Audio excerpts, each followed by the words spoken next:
মেয়ে মানুষ আচার পছন্দ করে না, এটা কখনো হতেই পারে না।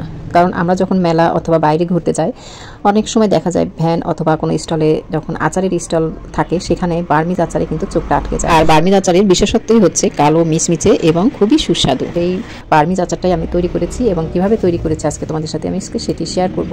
আসসালামু আলাইকুম বন্ধুরা, কেমন আছো সবাই? আশা করি সবাই ভালো আছো। তো আমার এই আচার তৈরির সাথে থেকেও যাতে কোনো টিপস তোমাদের ছুটে না যায়, তাহলে কিন্তু বার্মিজ আচারটা পারফেক্টভাবে তৈরি করতে পারবে না। বার্মিজ আচারগুলো বিভিন্ন ধরনের হয়ে থাকে, যেমন চালতা, বরই, তেঁতুল। তো এই ধরনের সবকিছু দিয়ে কিন্তু বার্মিজ আচার তৈরি করা যায়। তো আজকে আমি জলপাই দিয়ে সেই বার্মিজ আচারটা তৈরি করব। প্রথমেই আমি জলপাইয়ের ডাটাগুলো ছেড়ে নিয়েছি এবং ভালো করে ধুয়ে পরিষ্কার করে পানির মধ্যে সামান্য একটু লবণ দিয়ে এটাকে চুলার উপরে সিদ্ধ করার জন্য রেখে দিয়েছি। তো এখন কিন্তু দেখা যায় যে জলপাইয়ের সাথে প্রায় 1 হাত পরিমাণ ডাটাও দিয়ে দেয়, সেটা ওজনের ভিতরে ওরা ধরে নেয়। আসলে এক একজনের ব্যবসা এখন অনেক এক এক রকম। তো এই জলপাইগুলো আমি 40 টাকা করে কেজি নিয়েছিলাম, তো সস্তায় পেয়েছি, অন্যান্য জায়গায় 70-80 ছিল। তো দেখো জলপাইগুলো কিন্তু খুব সুন্দরভাবে সিদ্ধ হয়ে গেছে। আর আমি এই সিদ্ধ জলপাই থেকে এই বিচিগুলো আমি আলাদা করে ফেলে দেবো, কারণ আমি বিচি এই আচারের মধ্যে দেবো না।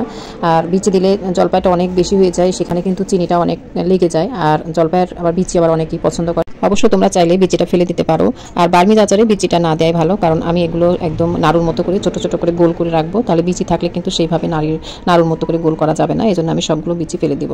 তো বিচি ফেলা হয়ে গেছে, এখন আমি এটাকে ভালো করে হাত দিয়ে কষলে মাখিয়ে নেব। তবে আমি একজনের ফেসবুকে এক আপুর ভিডিও দেখেছিলাম, সেখানে কিন্তু উনি ব্লেন্ড করে নিয়েছিল। তো আমি ব্লেন্ডটা করবো না, কারণ ব্লেন্ড করলে আমার মনে হচ্ছে আটা আটা লাগবে। আর এই জলপাইয়ের যাতে একটু দানা মুখে লাগে, এই জন্য আমি এভাবে হাত দিয়ে মাখিয়ে নেব। তো এটাকে আমি সামান্য একটু লবণ আর শুকনো মরিচের গুঁড়া দিয়ে ভালো করে এটাকে চটকে মাখিয়ে নেব।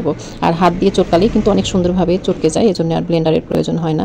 তো দেখো আমি কিন্তু এইভাবে হাত দিয়ে ভালো করে চটকে নিয়েছি। আর হাত দিয়ে চটকানোর পর তুমি চাইলে কিছুক্ষণ রোদে দিয়ে রাখতেও পারো, নাও পারো। তো এখন আমি প্যানে প্রায় 1 কাপ পরিমাণ সরিষার তেল দিয়ে দিলাম তেজপাতা, শুকনো মরিচ আর কিছু পরিমাণ রসুন। এটাকে আমি হালকা ব্রাউন করে ভেজে নেব।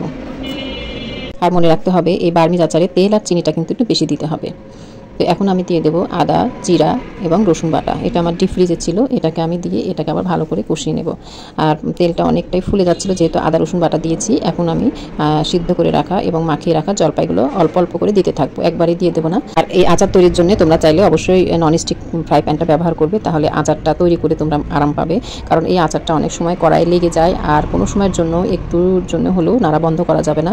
তো এই জন্য একটু ফ্রাই প্যানটা হলে ভালো হয়। তো দেখো আমি কিন্তু অল্প অল্প করে সবগুলো জলপাই এখন দিয়ে এটাকে ভালো করে নেড়ে দিচ্ছি। আর দেখো খুব সুন্দরভাবে চারিদিকে তেল কিন্তু ছড়িয়ে গেছে। এই আচার তৈরি করতে তেলটা একটু বেশি দিতে হবে, পরে অবশ্যই তেলটা বের করে ফেলে দেওয়া যাবে।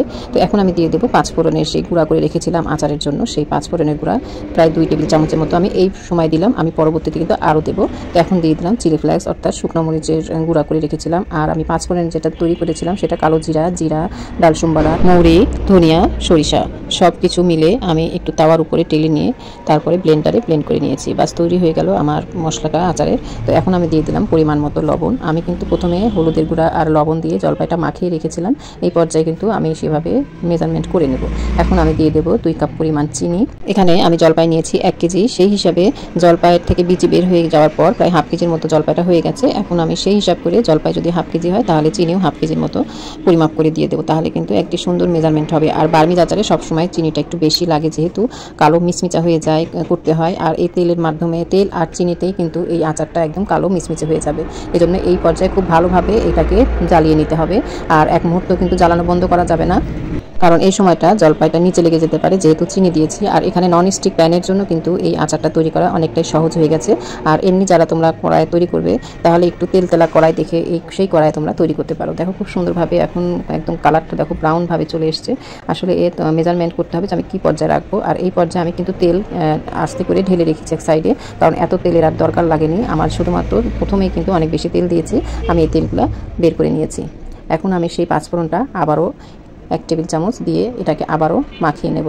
তাহলে হবে কি, এই মশলাটা আমি এই পর্যায়ে দেওয়ার কারণ, এই মশলার যে একটা সুঘ্রাণ থাকবে, এটা কিন্তু এখন অটুট থাকবে। কারণ আমি যখন রান্নার সময় দিয়েছিলাম সেটা ঠিক আছে, সেটার গন্ধটা যতটা একটু হালকা হয়ে যাবে, কিন্তু নামানোর আগে যদি যে মশলাটা তুমি দিলে, এই মশলার জন্য কিন্তু এর ঘ্রাণটা আরেকটু ভালো লাগবে। তো এখন আমি দিয়ে দেবো কিছু পরিমাণ বিট লবণের গুঁড়া। আর বিট লবণ দিলে বিট লবণের যেটা আলাদা একটা গন্ধ থাকে, সেটাও কিন্তু ভালো লাগে। দেখো খুব সুন্দর মোয়ার মতো মুড়িয়ে আসছে, তখন এই পর্যায়ে ভাবে যে এটা এখন আমি নামিয়ে নেব। বাস হয়ে গেছে আমার আচার। এখন আমি এটাকে নামিয়ে ঠান্ডা করে নেব। দেখো বন্ধুরা, আমার আচারটা কিন্তু একদমই প্রায় ঠান্ডা হয়ে আসছে। এখন আমি এটাকে বয়ামে তুলে ফেলতে পারবো। এটাকে আলাদা করে রোদে দেওয়ার কোনো দরকার নেই। আর আমি এই আচারগুলো ছোট ছোট নাড়ুর আকারে শেপ করে নেব এবং সেগুলো আমি এভাবে বয়ামে তুলে ফেলবো। তাহলে যখন খাবে জাস্ট একটা নাড়ু নিলেই কিন্তু খাওয়া হয়ে যাবে। দেখো কালারটা কি দারুণ এসছে, খেতেও কিন্তু দারুণ লাগে। আর এটা কাচের বয়ামে ভরে এটা সারা বছরের জন্য কিন্তু খুব ভালোভাবেই রাখা যায়। এটা ফ্রিজ বা তোমার রোদে দেওয়ার খুব একটা ঝামেলা নেই। আর এখন আর বার্মিজ আচার দেখে মনে হবে না যে আসলে আমি যদি বার্মিজ আচার তৈরি করতে পারবে। তো আশা করি আমার যে রেসিপিটা তোমাদের দিয়েছি যদি এইভাবেই তোমরা রেসিপিটা ফলো করো তাহলে কিন্তু আমার মনে হয় যে একদম পারফেক্টভাবে তোমরা এই বার্মিজ আচারটা তৈরি করতে পারবে। তো বন্ধুরা, আমার ভিডিওটি যদি তোমাদের ভালো লাগে অবশ্যই লাইক, কমেন্ট, শেয়ার করে পাশেই থাকবে। আল্লাহ হাফেজ।